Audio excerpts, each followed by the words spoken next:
ডায়েটের খাবার নাকি মজা হয় না, এই খিচুড়িটা দেখে কি তাই মনে হচ্ছে? চলুন ঝটপট একটি মজার ডায়েট রেসিপি ওটসের সবজি খিচুড়ি দেখে আসি।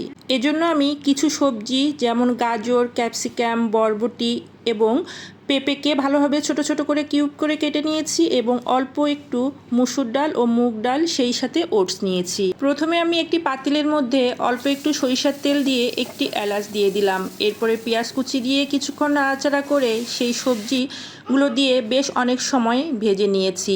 তারপরে একে একে লবণ, হলুদ ও আদা রসুন পেস্ট দিয়ে আরও বেশ কিছুক্ষণ কষিয়ে নিব। আপনার ঘরে যে সকল সবজি আছে সে সকল সবজি দিয়েই আপনি এটা রান্না করতে পারবেন। ভালোভাবে কষানোর পরে আমি সবজিটা সিদ্ধ হওয়ার জন্য পর্যাপ্ত পরিমাণে গরম পানি দিয়ে দিলাম। তারপরে দিয়েছি কাঁচামরিচ। ডায়েটের খাবারে কিন্তু আপনি সয়াবিন তেল রাখতে পারবেন না, সেক্ষেত্রে আপনি সরিষার তেল, বাটার অথবা ঘি ব্যবহার করতে পারেন। সবজিগুলো যখন ভালোভাবে সিদ্ধ হয়ে গিয়েছে আমি ওটস এবং ক্যাপসিকাম দিয়ে দিলাম। এগুলো যেহেতু খুব সহজেই সিদ্ধ হয়ে যায় তাই আমি এগুলো পরেই মিক্সড করেছি।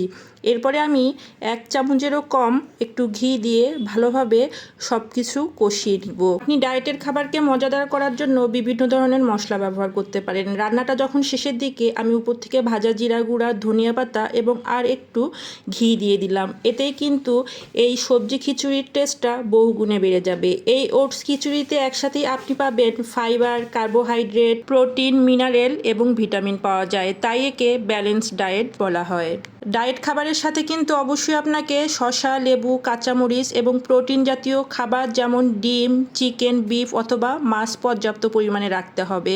আর ওটস খিচুড়ি খেলে কিন্তু পেট অনেক সময় নিয়ে ভরপুর থাকে, তাই সহজে খিদা লাগে না। কেমন লাগলো আমার রেসিপি অবশ্যই জানাবেন।